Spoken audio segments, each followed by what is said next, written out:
Hello and welcome, I am Bort and this is Storytelling and TTRPGs. Today we are going to talk about the fundamental equipment needed to play TTRPGs.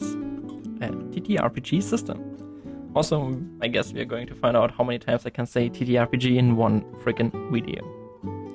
So, Gygax, the guy who made D&D, is attributed with the following quote. "The secret we should never let the game masters know is that they don't need any rules." Well, whether or not he actually said it is not clear to me. But the sentiment itself is important. While there is some truth to it, I do mostly disagree.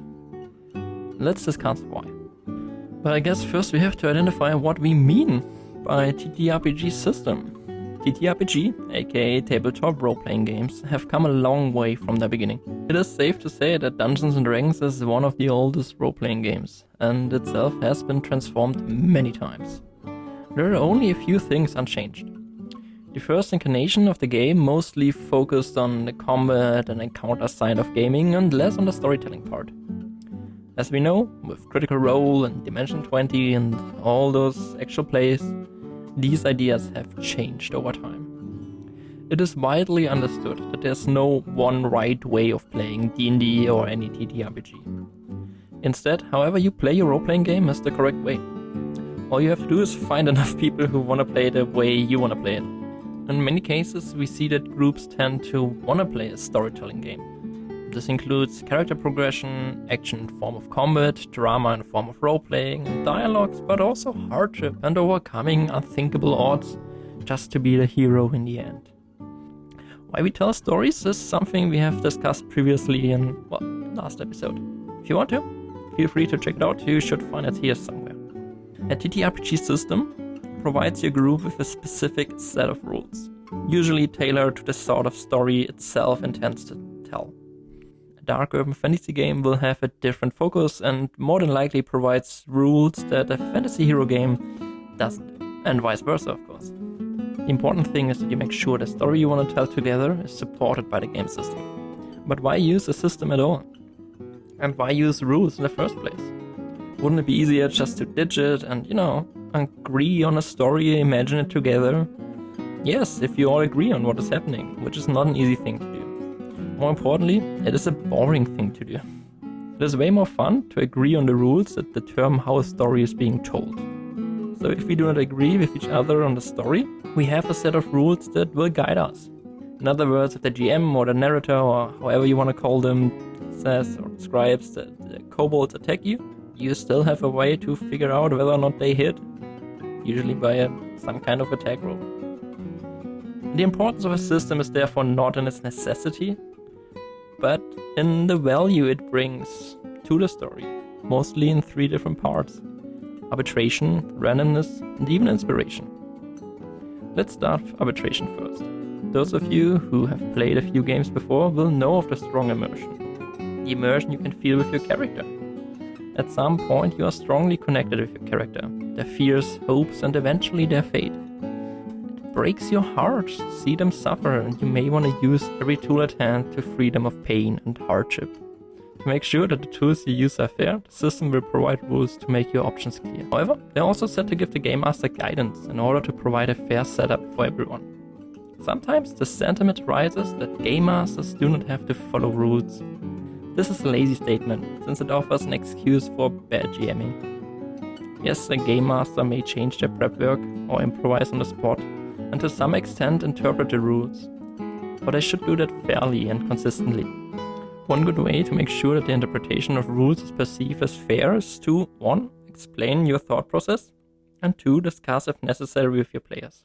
Although you do not want to start arguing, so if the discussion goes too far, just make a call.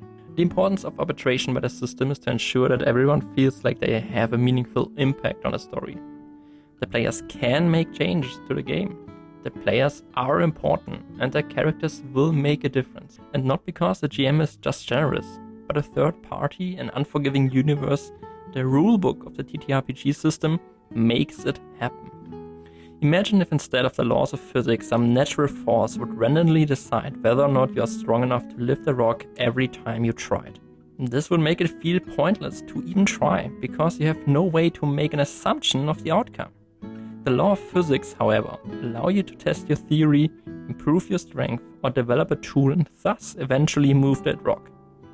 So I guess you can say that the laws of physics are our universe TTRPG system. Make of it what you want. Next, randomness. But didn't I just say that randomness is bad? Well, yes and no. To make something completely random is a bad thing.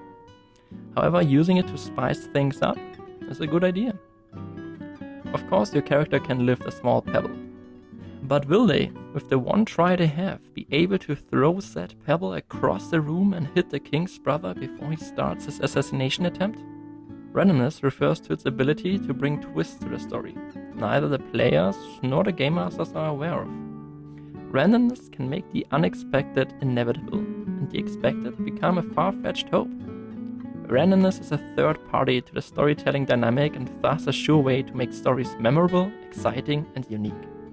One of the many challenges a system has is balancing randomness with the supposed skills and talents of a character.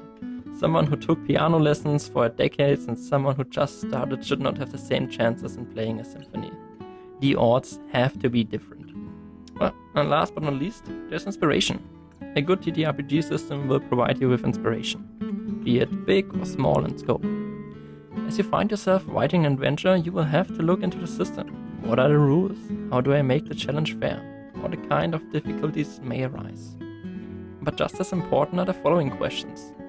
How do the rules enhance the fun? Do they get the players excited? And are they easy to understand? Sometimes you might even want to build on a set of rules and get creative.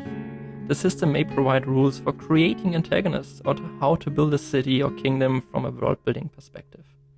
A good TTRPG system will give you rules that make gameplay fun, clear, and random as well.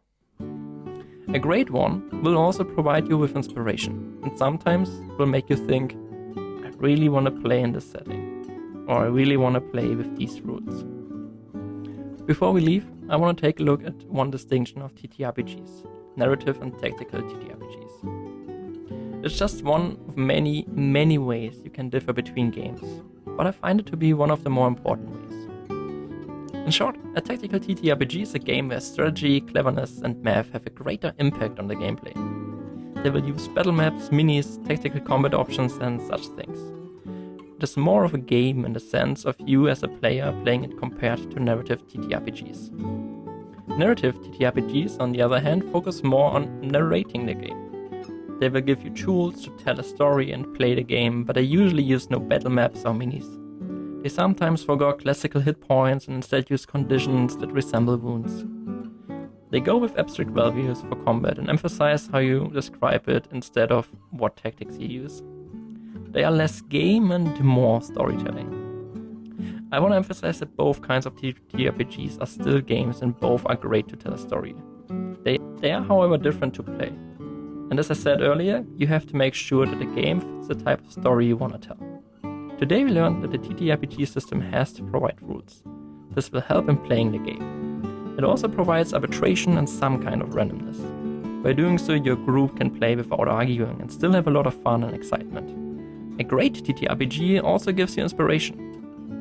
Lastly, there are different ways to classify TTRPGs. One is between narrative and tactical ones. You have to find out for yourself which is better for you. Next time we'll examine how a wish for a game set in a specific setting can help you find the right TTRPG system. Until then, tell a story, my friend.